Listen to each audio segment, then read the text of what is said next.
Okay, just showing you right here. This is the Torx bit that I used. It's just like what they give you in the steel. When you buy a steel chainsaw, they give you this guy with the Torx bit on it. But I just put it onto this guy. It takes them off real fast. And what we have afterwards is this guy.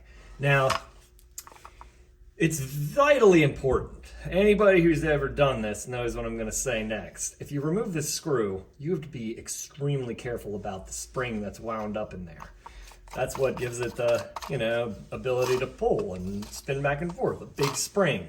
If you screw up the big spring, you're going to have a bad day and you're just going to probably replace the whole thing, like this whole plate, because it's really hard to get it back in there. But you can do it, and I even have a tool for it, but I don't even mess with it anymore because it's not kind of worth the time. So the real first thing that you got to do is this guy has to go back through the hole, all right, before we do anything. And then after we get that through the hole, like so, we're going to find out where it enters here. Now you'll see that there's a little notch right there. So that has part of what we need. So I'm gonna the next thing I'm gonna do is I'm gonna leave this as is, like the string coming through here, but I'm gonna turn off the recorder and take this off. Actually, I'll just do it. Screw it. And I'll show you what I mean about being careful, and we'll see if I get screwed. All right, now I'm gonna pull this out of here. Now you see that's all wound up. Screw in there. Where is it? Where is it? Okay, yeah, it's underneath the cover. In different saws, it's a little bit different. Usually it's not underneath this cover. So this is a nice adaptation they've made so that it's not so easy to fuck up, excuse me. So the next thing here is take this string and make it go through there in that little hole and out the center. So that shouldn't be too hard, but you may need a pliers or something like these tweezers just to grab it out of the hole. And once you have that out of there, it's just a matter of figuring out the knot here to use at the end. And it normally is a figure 8, I think, is what the recommended manufacturer's knot is, just something like that. That won't come out, hopefully. I may have had one come out over all these years, but so as long as it's kind of like flush in there so that this can all spin still and not be touching anything, then we're good to pull this guy back up. And we'll see in a minute if I did everything right. But for now, we're going to put this guy in here, and to get that little pull cord piece out of the way, hopefully I can just kind of manipulate it so that this can go in first, if you know what I mean, and then the string afterwards. So I'm all right, good. And then that's just mashed in there pretty good with the knot still. All right, now here's the important part, and I believe I just made that too tight because it won't spin at all now. So there is a limit to that tightness, and I don't know that torque specification, so just not too tight is the important part, I believe.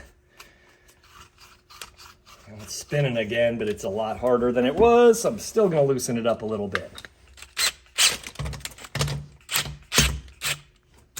Let's see how we're doing now. Fine lines sometimes with this stuff. Maybe I shouldn't have used a power tool. Maybe a hand tool or just doing it by hand would have been better. But I didn't break anything, so it's just a matter of adjusting it afterwards. So I'm going to line that up right there with this notch. And this kind of part is a trial and error part. I think that we have to wind it this way, but I don't remember. It might be the other way. I think we have to wind it clockwise like this. So after I wound it a bunch of times, that'll all want to curl up on you and stuff, so you can fix that by pulling this string out on the other side and just kind of letting it unfurl. And it didn't move anywhere, so I might have it too tight. Yeah, I do have it too tight still, that screw, but you'll notice that it's retracting now, but it's not. Actually, it's getting easier because there's just all this garbage, there's all this dirt that's pouring out that you can't see. So I think it was just really that was just dirty, but it's cleaning up now, and it seems to be working. So the real test is pull it all the way out and see if you have enough. And I feel like I do. We may have lost some string on that one. And truth be known, it would be best practices if you're doing this on your own to get in there and clean this all out with an air tool at the same time, because there's a lot of mess in there, but it's not gonna impede its usability. Last thing that I'm gonna address here is when you're putting these back on, putting the screws back in, make sure that every screw you put in, and even before you start, kind of give it a test pull. Because if the fins aren't aligned right in there with how this guy goes in, you'll start turning screws in, and the fins will be up above. It won't be putting it in right. And you'll end up putting all 4 screws in, and it won't pull, and it'll just be jammed. So you gotta make sure that it's pulling right before you start. That's just a little tip that'll save you some time, because if you don't do that, like I said, it may not seat correctly. On drills like this, just a side note, it's important on something like this, we don't want to give it too much pressure, so I'm going to turn that number down, and this little dot here, it'll show you, it'll like the drill will bottom out before it puts too much pressure on. I'll show you what I mean, because it's down on number 3 or something right now.